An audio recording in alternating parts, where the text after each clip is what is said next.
C'est Henry Kissinger, ancien secrétaire d'État américain, qui m'a fait prendre conscience que la Chine avait une vision à long terme et une pensée stratégique.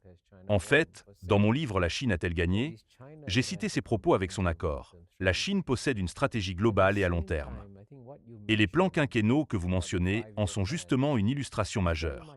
Pendant un temps, surtout après la fin de la guerre froide, de nombreux économistes ont affirmé « Les plans quinquennaux sont dépassés, il faut les abandonner et laisser le marché décider de tout ». C'était l'opinion dominante à l'époque, mais aujourd'hui la donne a changé. Nous constatons désormais que le marché seul ne peut pas prendre de décision à long terme, car il ne possède pas par nature une vision sur le long terme. C'est précisément la raison pour laquelle les plans quinquennaux restent nécessaires.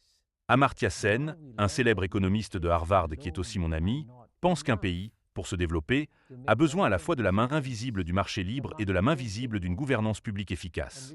Et c'est justement l'essence du modèle de développement chinois. D'un côté, la main invisible du marché libre, comme dans le secteur des véhicules électriques et des batteries où la concurrence en Chine est impressionnante. De l'autre, la main ferme du gouvernement pour garantir que le marché ne déraille pas. Ainsi, je trouve sage que la Chine maintienne ses plans quinquennaux.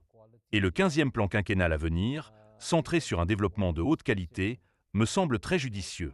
Désormais, le développement ne vise plus simplement une croissance rapide, mais accorde plus d'importance à la qualité de la croissance, à son impact environnemental et à l'amélioration des conditions de vie de la population.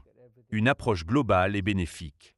Je souhaite de tout cœur un plein succès au 15e plan quinquennal de la Chine.